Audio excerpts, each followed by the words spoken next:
We are live. Shalom lekulam. Hello everyone.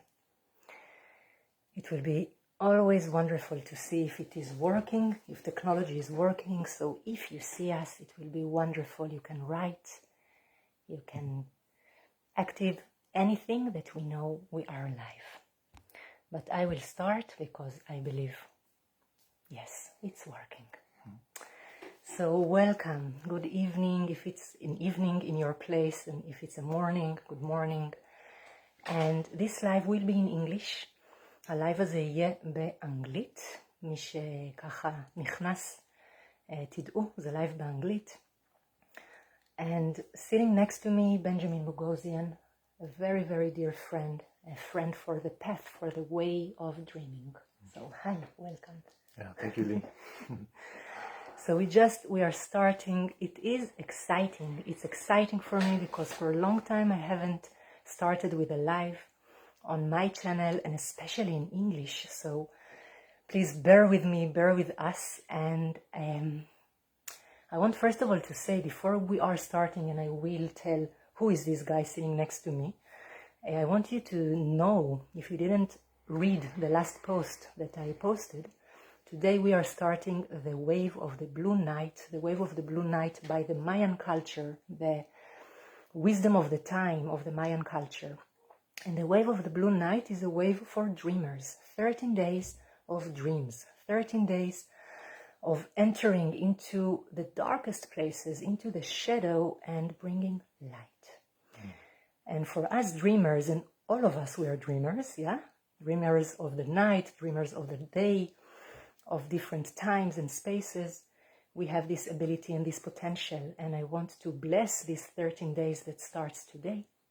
And when we thought about doing this live, that is going to be a live about lucid dreaming, lucid life, we didn't know that this is the beginning of the wave, you know. So those moments of synchronicity, for me always, it shows me how much we are on the path, in a way. It's like this recognition from the universe.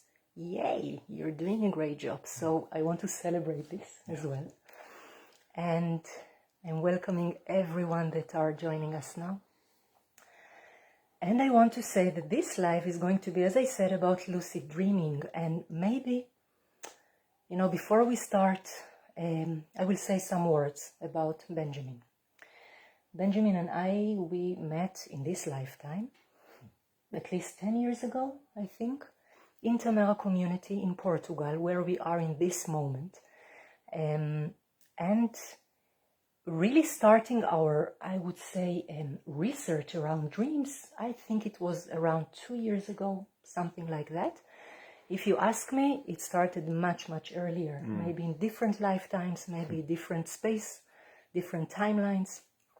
And in this path, we are walking now for 2 years, mainly researching with each other. Benjamin became one of the people that I can wake up in the morning from a dream, call him or write a message, Benjamin, you have to hear the dream of last night. Like, I need a feedback. I need to know, what do you think about it? And for me, for the ones who knows me and my work in dreams, it's a treasure, yeah? It's not an easy thing to find someone that I can walk a path together and have trust to share my dreams. And Benjamin is living in Tamera, is part of the school of Tamera, of the education of the future, I would say. And yeah, it's really, really, really exciting to do that. So maybe some words from you before, because I can talk and talk. Yeah. So yes, hi. Thank you, Lee. Yeah, it's a pleasure to be here. I mean, where to start? Just with dreaming. I can say what really drew me to Lee was her commitment to the truth of dreaming, not just as individuals, not just what we wake up individually in the morning and think, I had this dream, but she's also very much trying to orient herself always towards collective dreaming or a culture of dreaming, which I think is a huge heritage that we lost, that many, especially in the West, I can just say it general like that, many in the West, we lost a culture of healing, of dreaming. interesting. I almost said healing. That's also a very interesting connection. And I think this is very interesting to think about when you look at cultures that really took dreaming as an orientation for life, how to constantly heal themselves by taking guidance from the night and implementing it, acting it out, using it in the daytime. That it's not just something that happens or some digestive process, but actually something really as it gives you nourishment. And so I want to also say thank you to Lee, who has carried this. And for me, she's also a rare gem in my life where I can say very much the same things about you.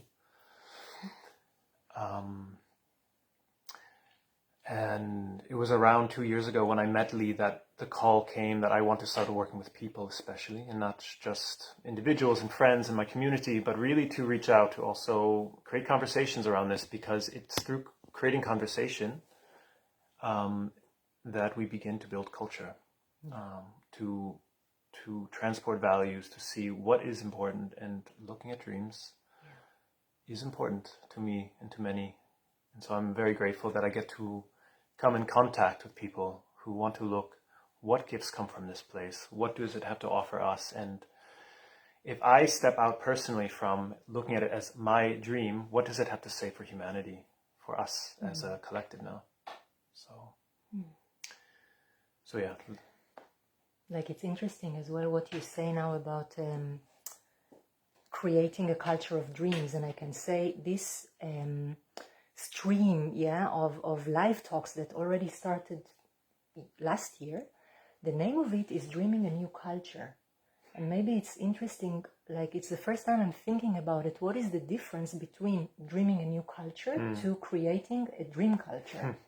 Yeah, and it's like I'm bringing this question. And when I'm saying dreamings, maybe before, and I want you to hear from you about it, but when I'm saying dreaming, when we say dreaming, it's not only the dream of the night, as lucid dreamers, and what does it mean, a lucid dreaming? It means that you know that you are dreaming while you are dreaming, it's to wake up in your dream knowing I'm dreaming. And I can say, and this is part of this topic today, what does it mean to live a lucid life? What does it mean to wake up again and again in our life knowing that this is a dream? What is the difference between dream and reality? So those are little topics that, I want to touch today. And back to this place, like creating a dreaming culture or dreaming a new culture. Is it the same? Like, how do you see it? I mean, it's a bit like what came first, the chicken or the egg. I mean, I think that's the mystery of life, is this feedback loop we're constantly in.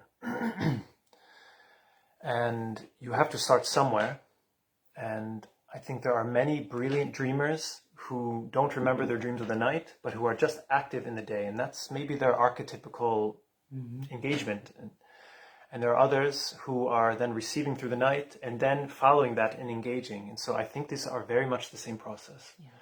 And this is relative now, especially because there's so much degradation or breaking down of culture, of community and around. And so we need all the resources also to build a new future, but it doesn't have to come from just the individual mind, but to open that channel where you can start to see, like, how is it meant to be now? What elements that I cannot envision yet be put together to say, this is actually how we should live. And this can be an active process, but it can also be a very passive process of saying, I'm open and I sleep.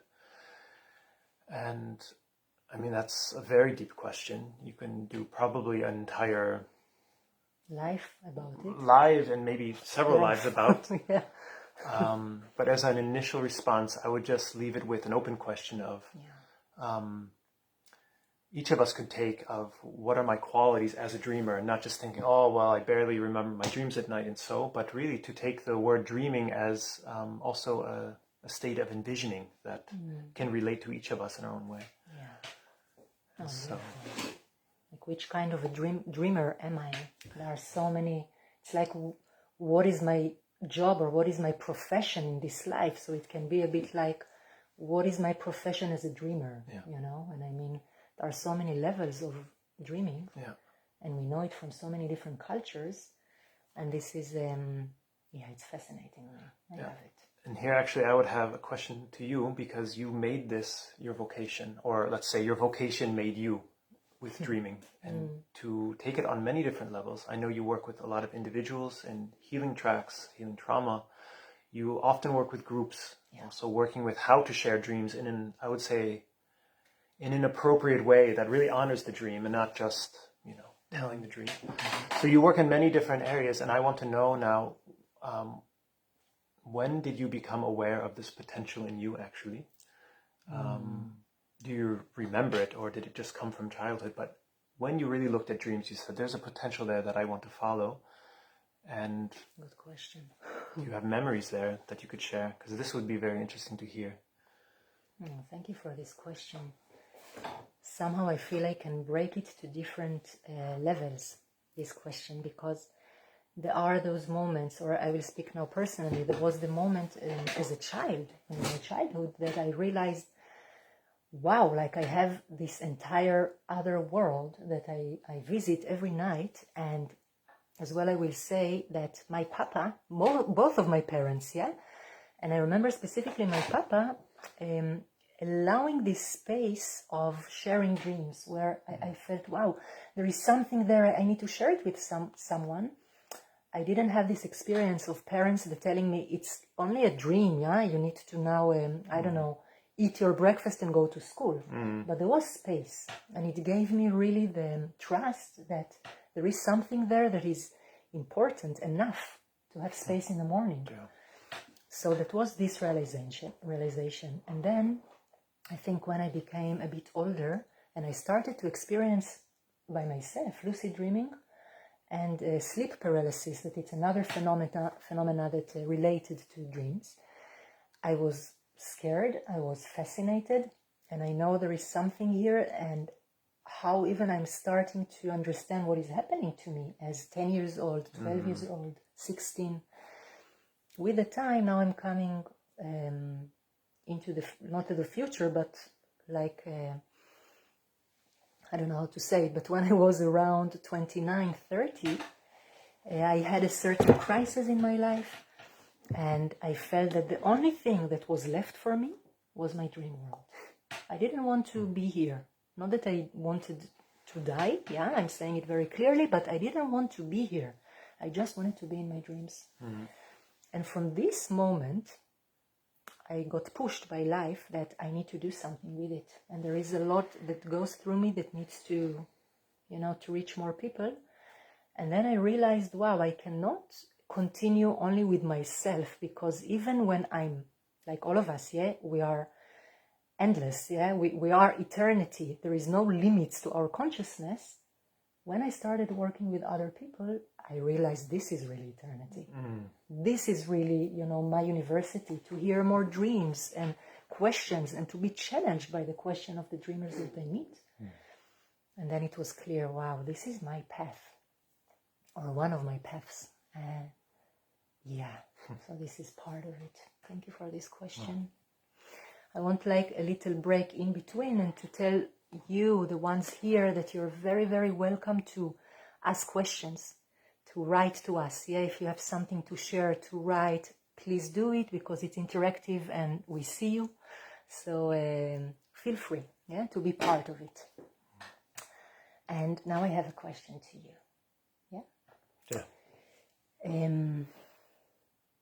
I have several questions, but I think at the moment what I wish to hear from you and to enter slowly into lucidity, if you remember the first time you had a lucid dream.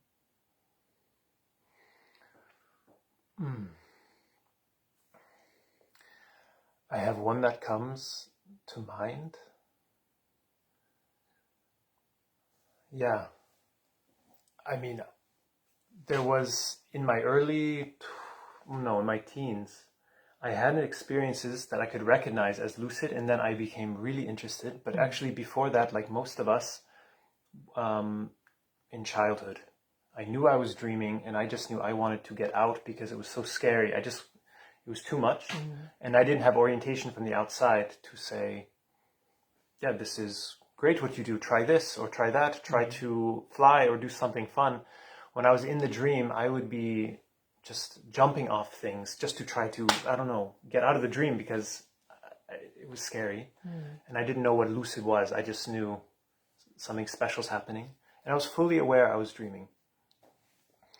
With what age, more or less? Or intuitively 8 comes to mind, but I do know that many children, actually, I would even dare say at least 99% of children at some point have a lucid dream, but it's just totally natural for them.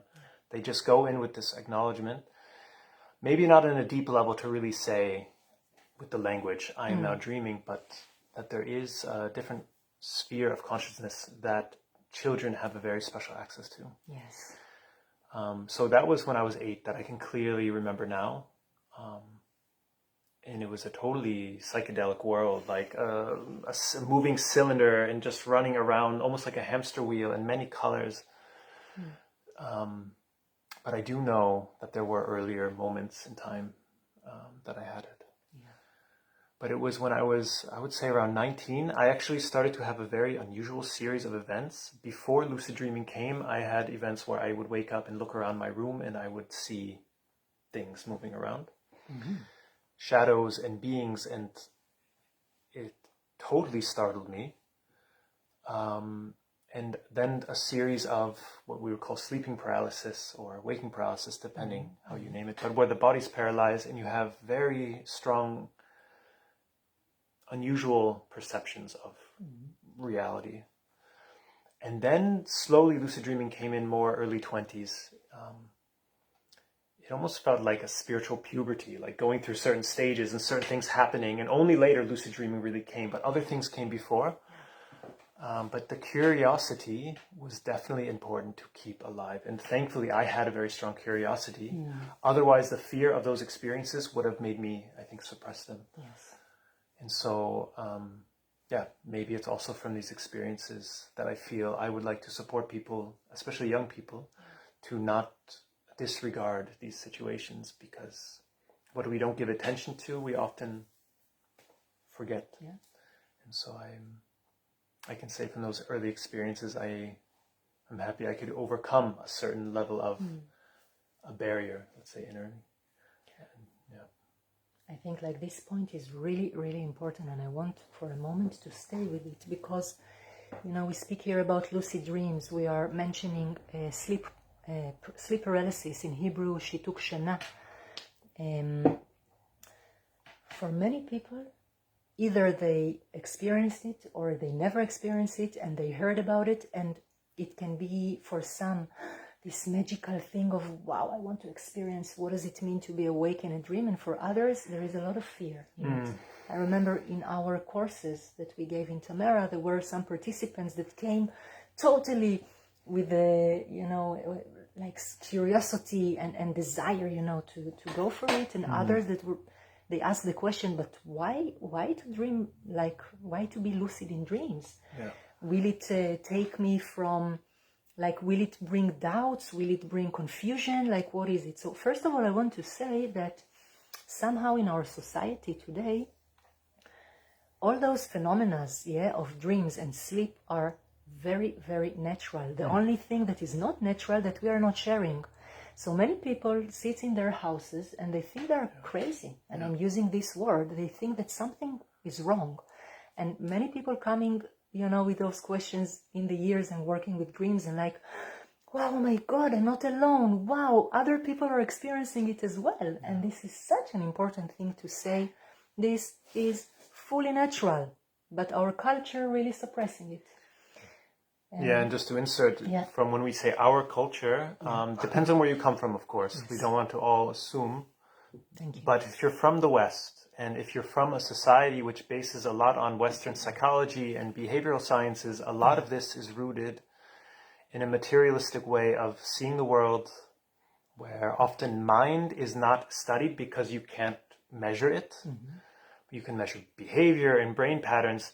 And therefore, lucid dreaming, just even lucid dreaming, only had scientific value in the 1980s in the United States, in in Europe, with those early studies that empirically proved it.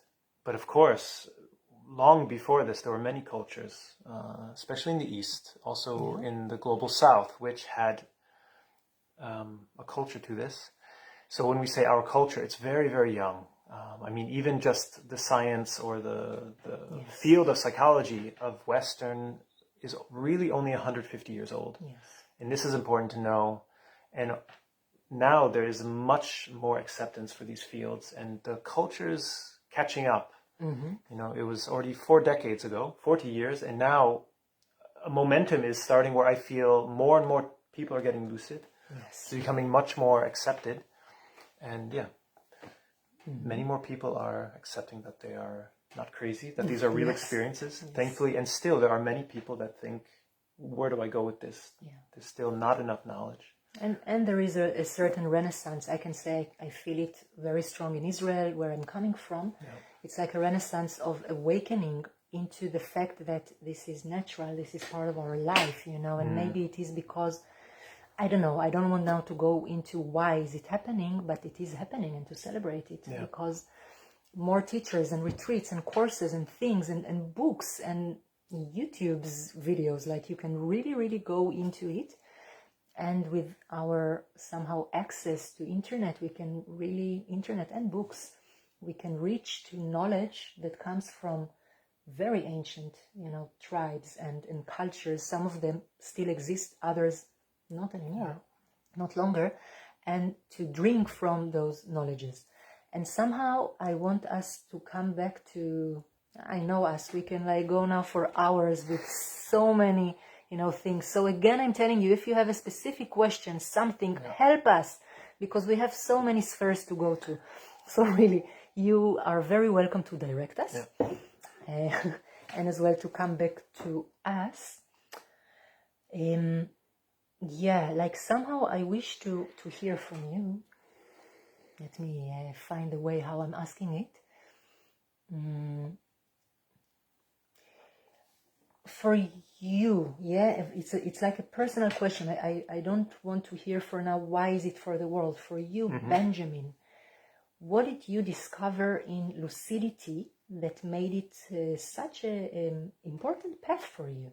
Your own experience.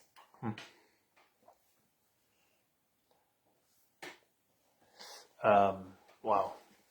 That would be a very long conversation, but I just now intuitively picked 2, and let's see if we get to the second one. There is a phenomena in lucid dreaming which is very well known. It's also kind of like a basic. When you learn about lucid dreaming, you know that the dream often, even without lucidity, but especially in lucid dreaming, a dream storyline and narrative often follows what you expect. And still, there are ways to interact with a dream where you get information that you were just not expecting at all. And this is really interesting. If you know this in a dream, and I walk out this door and I'm thinking I'm probably going to see an elephant, most likely I go around and I see an elephant. That's just how the mind works. With associations, with the power of expectation, things come. And this is fantastic. This is what makes us fly. This is what makes us walk through walls, to do many extraordinary things that break normal laws of physics in this world. And yet there are experiences where if I ask a particular question, and one of my favorite ones to ask is not to refer to the dream itself, but beyond the dream to say, hey, dream, please show me something important now. And there I had experiences where I was confronted by certain dream figures that came, and I asked them, what do you have to tell me? They tell me something I definitely was not expecting. And that was a source of knowledge and even healing knowledge for me to acknowledge.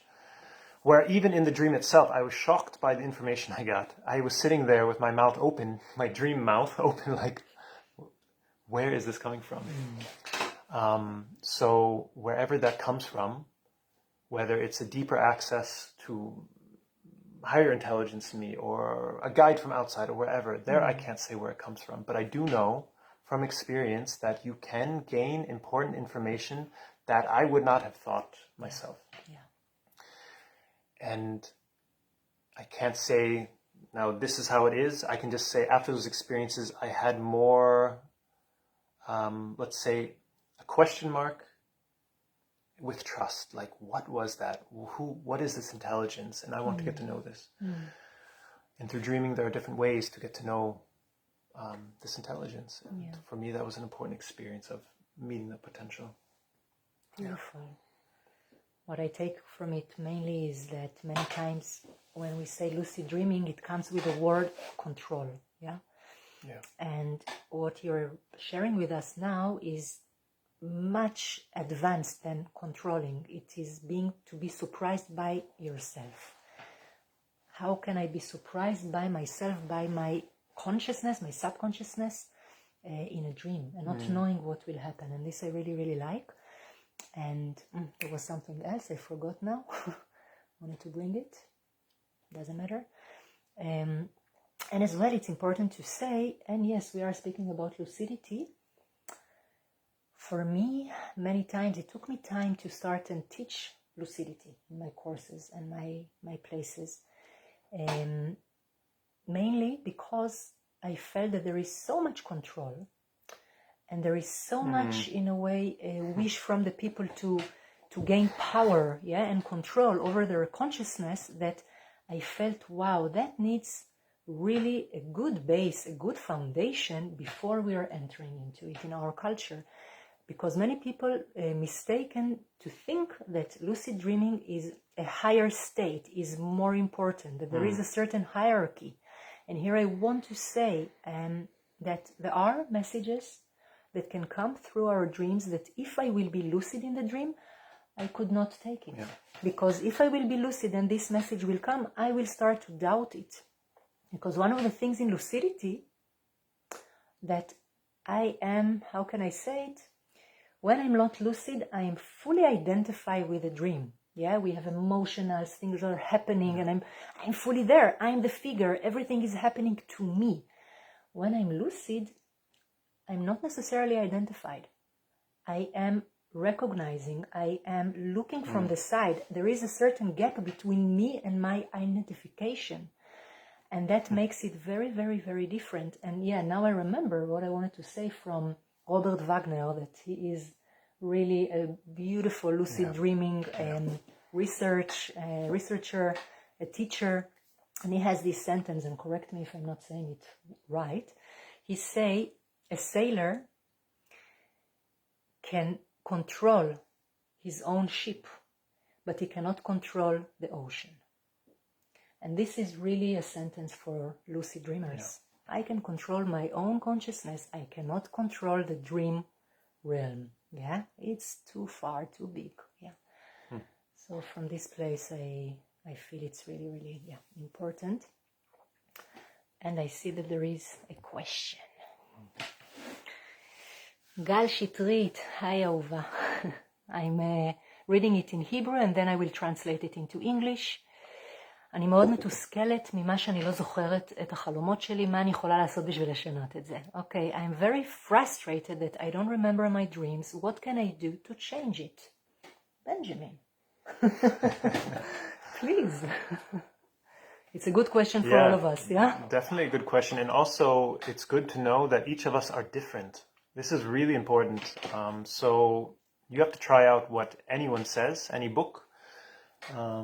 Every dream path, like any spiritual path, is its own. And you have to find out what works, what doesn't. And there it would be interesting to get to know who you are. So I will just name maybe 5 things,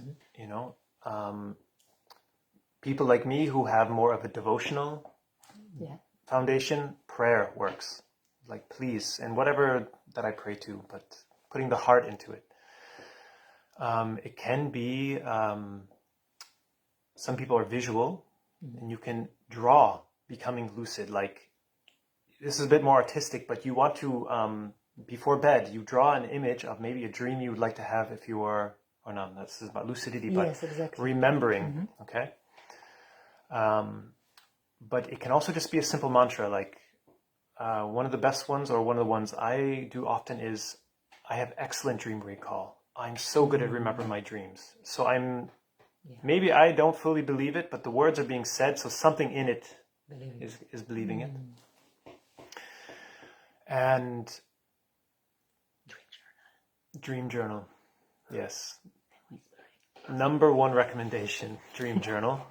My personal best. If I don't, I had times where I consciously put dreaming aside, let's say conscious dreaming, or consciously trying to remember my dreams. And just by keeping a journal after some months, whatever little piece I remembered, you write it down, this builds the bridge. Yes. Again and again. Yeah. And you can also read the dreams from the morning, in the evening, to re-spark, to come close to that bridge again. Now that I named 4, but I think that's enough for now. Any simple practice that you start to feed this belief, I will remember my dreams. Yeah. And I think after around 15 years of dream journaling, and I don't know how many pages every day, I let it go for a year, and I had almost no dream recall for an entire year. And all I did was starting to do this simple practice, and it was one dream maybe after 2 weeks, and then another one after a week. But just the simple practice of writing, of honoring some way. I know the 5th one. Find a good friend and just share. Like any way to honor the dream, like to pass it on, gives it much more importance in your life. And there your inner world says, this is important. He shared it with an important person in his life. So something internally gets more recognition. So, and it can be a voice message to somebody. It can just be, share it in a way that honors the dream. Don't just say to anyone, hey, let me tell you my dream, but share it. Dreams want to be shared. Yeah, and I can add to it several things. First of all, as Benjamin as well said, we are different. So each of us, we need something else, and each of us has a different way of working with the dream world. Not all of us working all the time with the dream world. But if there is a wish to remember and we don't remember, so definitely there is something there. Yeah, there is a call to see why I cannot remember my dreams. And there are so many ways of, I would say, to look at how I eat, how I sleep, what do I smoke, what do I drink, my energy during the day, where is my attention, what about my emotional body, my belief systems. There are so many things, and it's such a simple question that opens everything, I would say.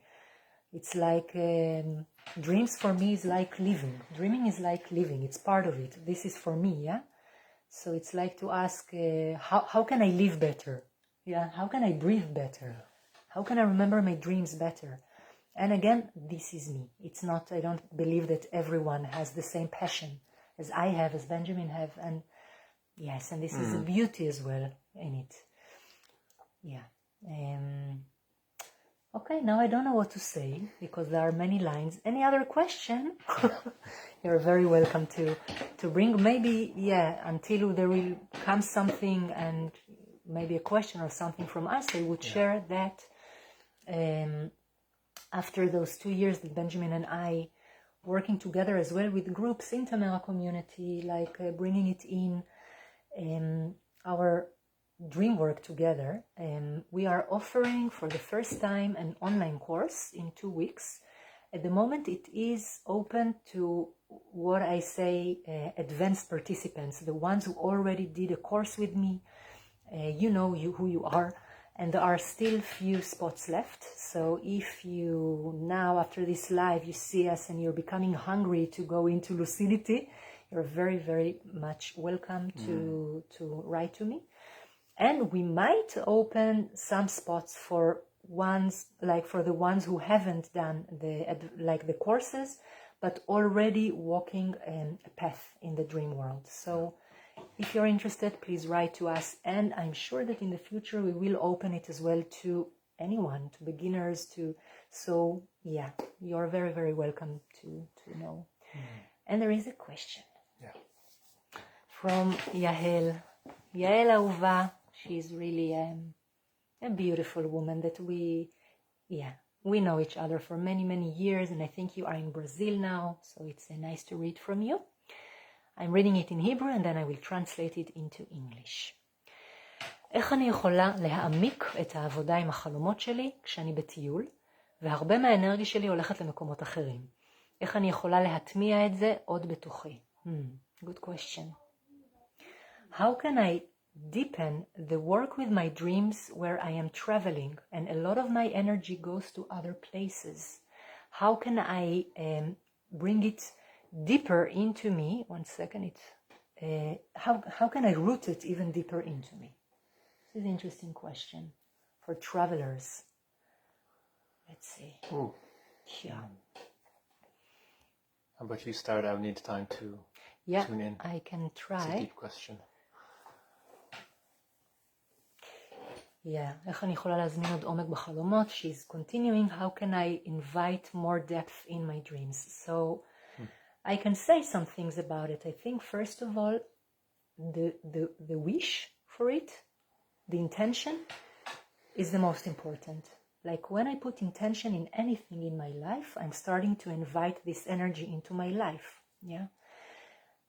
But this intention needs to come with a lot of, I would say, patience and knowing that when the time to deepen in any area in my life, when the time is ripe and is right, it will happen. And here I will say something that we spoke about it recently, and it comes from my dear, dear friend that many of you might know, Shmuel Shaul, very beautiful dreamer. He taught me this idea of when I want something, I can put either expectation or my willpower, and there is a very big difference between those. So when I put expectation, I might be disappointed. Yeah. When I put in my willpower, it's like I am planting seeds that with the time and the right watering and the right sun and the right elements will grow. So Yahel, for your question, how can you invite more depth? Of course I can say, read more books or, write more or go to courses. Yes, there is this level, but I think it's much deeper. Yeah. It's much, much deeper. And it's part of the path, and you are a dreamer, as I know you, so it's a deep question, yeah? So now maybe you have something to add to it. Not too much, but just about, again, this individual path. For some people, traveling sparks dreams like crazy. Yeah. And some people need a steady home place where the field of dreams deepens, and then it's like the space is filled with this. But it depends on every individual. Interestingly, there is a more or less well-known fact that often sleeping in an unknown place helps spark lucidity. Since we're just anyway onto the topic, that can help because of the unfamiliar situation. There is something a little bit more awake, and for some reason this brings lucidity more often. But for dreams itself, I think Lee said enough to it that I can't add now, except for this, that each of us are different. You have to find the way, and I think like this. I think you said enough. Beautiful. Yeah. Thank you. Yeah. In a way now I have a question for both of us. Yeah. Like I called this call Lucid Dreams, Lucid Life. There was a meaning behind it when I wrote it. And somehow I would like to hear from you, and then I would like to add as well, unless you have another question, like, what does it mean to live a lucid life? How can we connect those two as a dreamer, as a lucid dreamer? Like, what does it mean?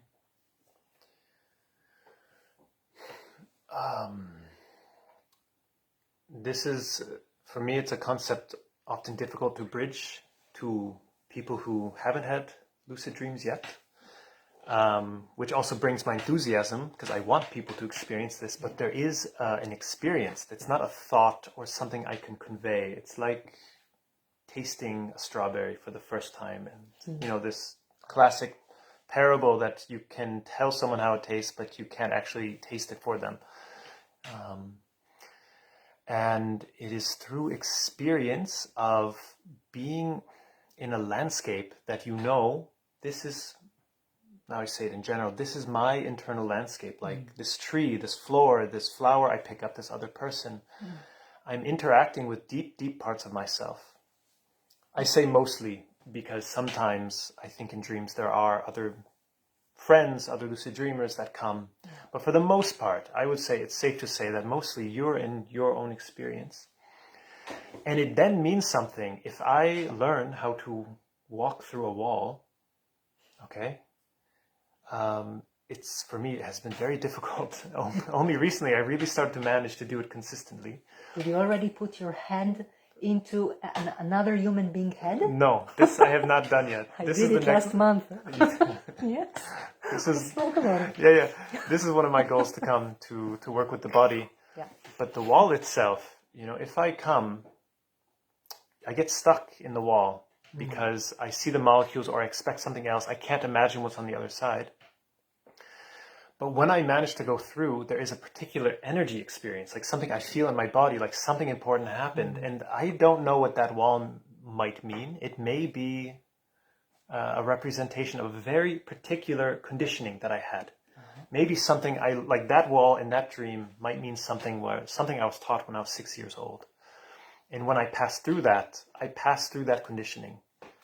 And so you are literally, even though the dream world is not physical, it's not literal in the sense it's something you can grab but it is literally walking through my conditioning. And when I wake up from that experience, I may not know consciously what I may have healed or had gone through, but there is an energy experience in my body that I'm more liberated. Yeah.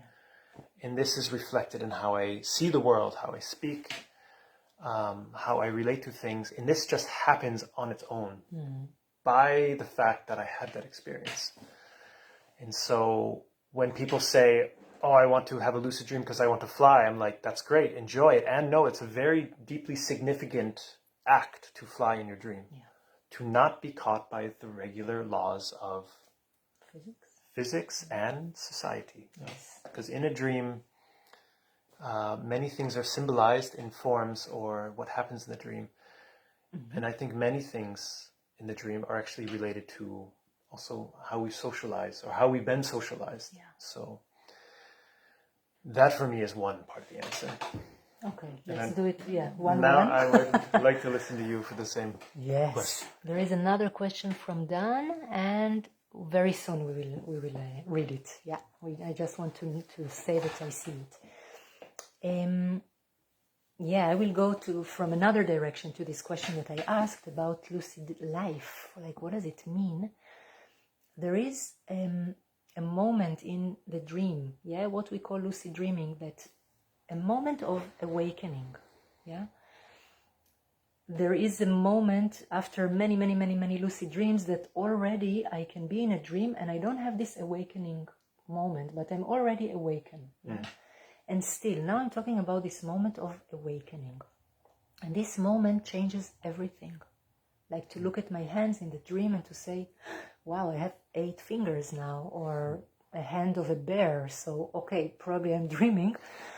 And this moment changes everything. And for me, when I'm saying lucid life, it's kind of a practice, I say, a life practice of walking in this world and looking for the moments where I am awakening to the fact that I am dreaming. It can be an emotional dream, it can be a mental dream, it can be realizing it's all an illusion, like I don't want now to say something specific, this is it, because each of us, we experience it differently.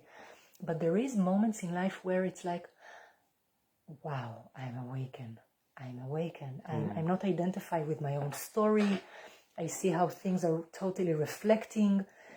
And this is what I'm talking about. Like, I feel that the work with lucid dreaming can help us to wake up here. So it's not one-sided thing. It's all the time it's like to work with a mirror and to be every time in the other side of the mirror. I wake up a bit more there, so I wake up a bit more here. Doesn't matter now what is the there and the here, And this is exciting. Yeah. This is exciting. Like if you're walking the path of a lucid dreamer, I cannot promise, but I can almost promise that your life will change bit by bit, but things will change from this perception. So this is And maybe you want to add to this, and I would love then to have place for this question. Oh, no, thank you. I would just add a small piece because you reminded me of a very ancient Tibetan art where the daytime practice of perceiving the world as a dream is the mirror reflection of the nighttime practice of becoming aware in the night. That's the dream state. It's the same thing, day and night. Yeah. Just a different way to, in a way, say the same thing. But I feel this is a very empowering point about dreams, because we think, oh, it's just a dream. We tell our kids, oh, they're just dreams. But there are many cultures that looked what you do in dreams has a huge consequence on your life. And even passing into adulthood, you have to look to your dreams. Are you a victim or not in your dreams? Only when you're not a victim in your dreams, you're an adult. And so, and even more so with lucidity, this mirroring of lucid life, I find, I could say relevant for our times, but very apparent, let's say. When you have that experience, you can feel it. And this is, in a way, what I wanted to say before, is when you have these experiences, you have a felt sense of moving through the world in a different way. Yeah. You have an extra energy suddenly, like things that were, like you said it before very beautifully, that you can wake up in the morning and you have this energy, and it's like something was released. Yeah. Like I was asleep before, and now I'm more awakened to maybe my shadows, places in my consciousness. So when I bring light into it, and now it doesn't matter if it's in my dream or my reality, I have more energy. It's more pieces that I'm bringing together, so I'm more light. And this is exactly, by the way, the wave of the blue night. This is why the wave of the blue night is a wave of a dreamer, because this is what we do. Yeah, we don't need to be a blue knight to do that. Like all of us, we are having this, in a way, experience in this next 13 days, how to bring light to the places of shadow, of darkness. And in a way, lucidity is, I can say, maybe the top of practicing this. Yeah, in an aware way, in conscious way, how to make integration with parts of ourselves that we cannot see. Oh, yeah. This I could go into. Okay, do you have another 3 hours? But yes, this is big, and this is, of course, when, we bring it in the courses, and it's a very big thing. Okay, should we see the question? Yeah. So there is one question here. It's not easy, I'm just telling you, because we are in my mobile. Here it is, from Dan. I'm very close to the screen to read it. Okay. Have you heard of any cultures, teachers, books that talk about connecting to the nature of mind in dreams? Okay. Not just being lucid, knowing that it is a dream and exploring, but also it disappeared. Sorry. I'm sorry, people. Be with me. Not just being lucid, knowing that it is a dream and exploring, but also connecting to meditative states.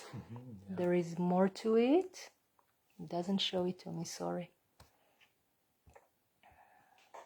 I heard and learned about this distinction from Tibetan lamas and wonder if there are any other perspectives on it that are from additional sources.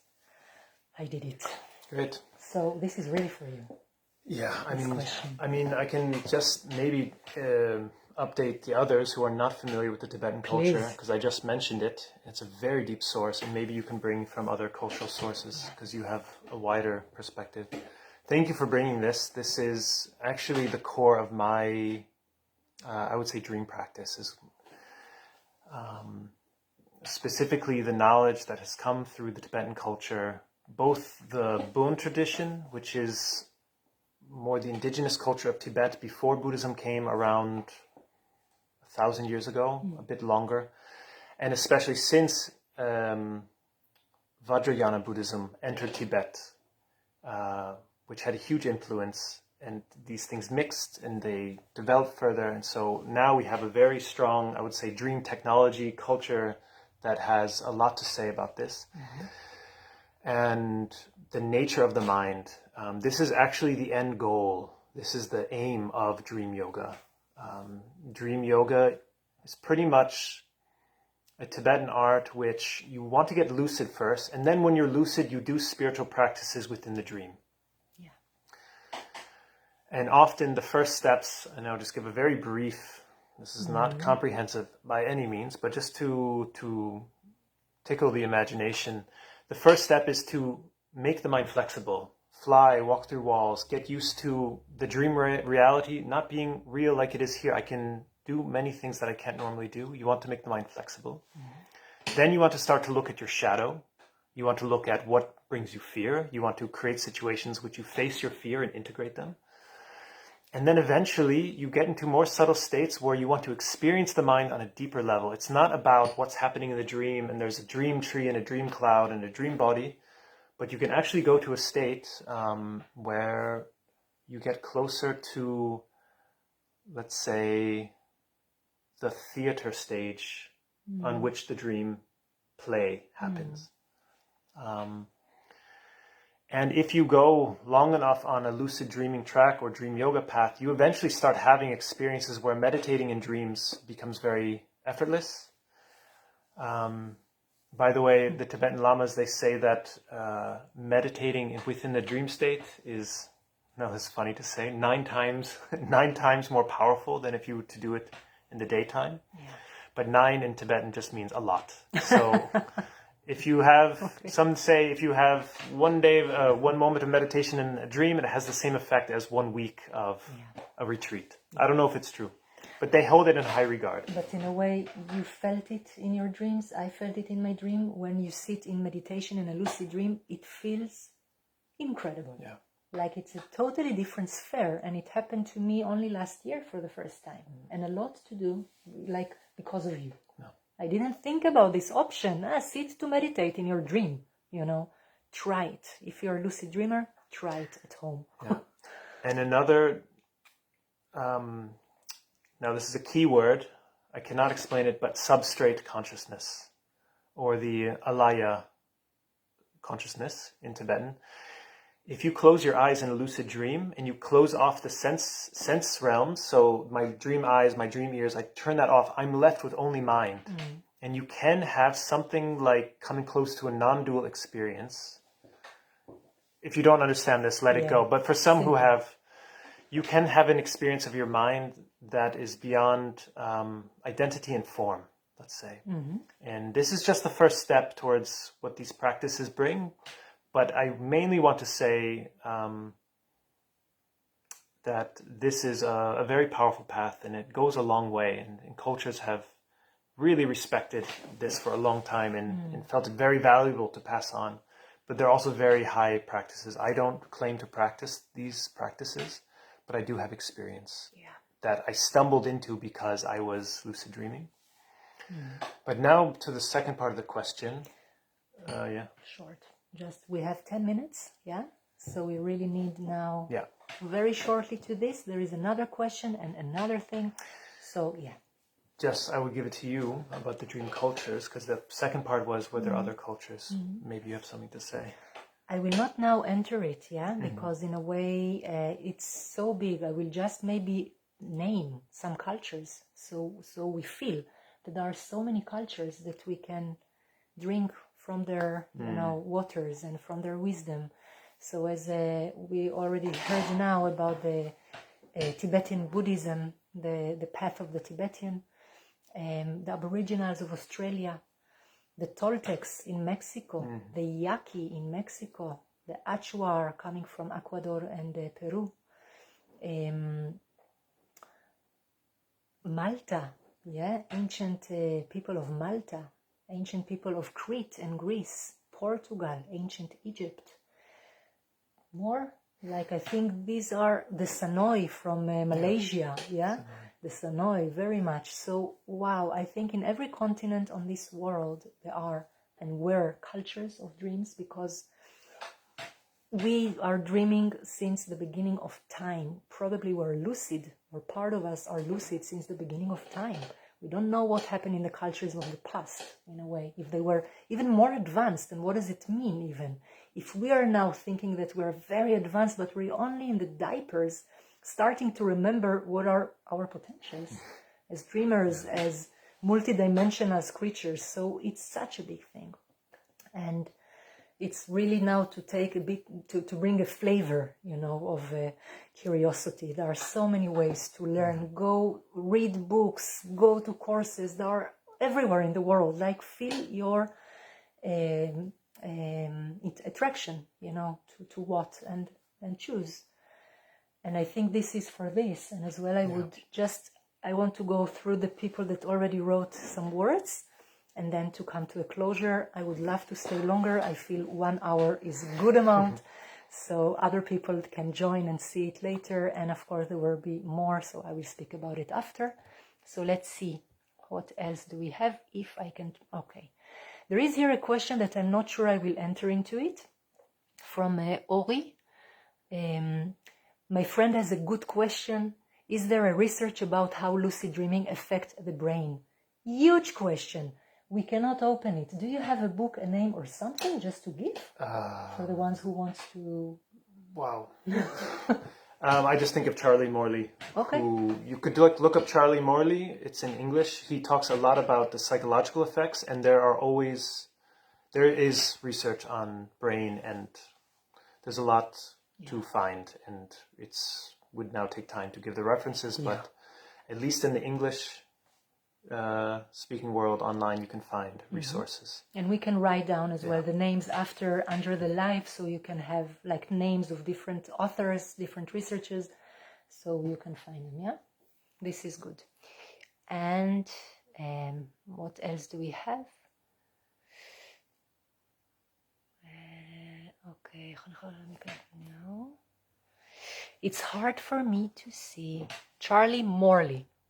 Just to correct it, Charlie Morley. אדמה, בשמניזם החלום הוא בעולמות האוויר, באור היום וגם בלילה. Okay, this is an answer to Yahel, so I will not read it. An answer to her question. So I think this is it from the people, from the questions. I'm sorry if I missed something. It's not easy to see in the screen. And we are coming now to a closure. So first of all, maybe some information, yeah? 2 things or 3 things that are important for me to say. First of all, remember we are starting today from the night, the blue night wave of the Mayan culture, 13 days of dreams. I will write on my page every day a post about the specific day of the wave. So to give inspiration, sometimes I will put books, I will put an article, I will put whatever, yeah? Something that I feel that fits the day. So I'm like a blessing to this wave and to all of us dreamers. The second thing, this live is a start of a series of lives that will happen on my page, maybe once a week, maybe once in 2 weeks, all about dreams. Some will be in English, some will be in Hebrew, some will be with teachers, some will be with students, just whatever inspires me, and it will be in different topics. So if you wish to see, just come to the page and you will see the things. And the third information will be our course that starts on the 16th of March. 16th of March, Wednesdays, evening, Israel time, Portugal time, evening. If you're interested, talk to us. And we are going to offer interesting courses with the time. I promise you, we are cooking really, really interesting things. And it's a pleasure to work together. I can say that. Yeah. And maybe now for the end, if there is something, Benjamin, that you wish to either ask, say, when we're still here. Anything from your heart. I feel it's been so rich. I don't now have something spontaneously jumping out. But mainly I can always end with a thank you for the contribution to dream culture. Like just listening and turning over these thoughts. Thank you for the questions. Questions are very valuable because they open up fields of possibility, and also in me, I appreciate the questions because there are some that I just don't think of. Yeah, and really thank you, Lee, for your work and for this time now we had with these people. Yay. And wishing you all a good blue night wave to come. Thank you, Benjamin Bogosian, for your research, for your heart in the dreaming culture. Really, it's a pleasure to work together and to create things together. And I'm curious what the big dreamer will pave for us with the time. And I want to thank you all for being part, the ones who are here, the ones who will enter it in the future and will see this live. It cannot happen without you. It's clear, like it cannot. So thank you. We will close it. Have a beautiful night, beautiful day, beautiful dreams, beautiful lucid life. Yeah? And see you very soon. Thank you. Thank you. Ciao, ciao.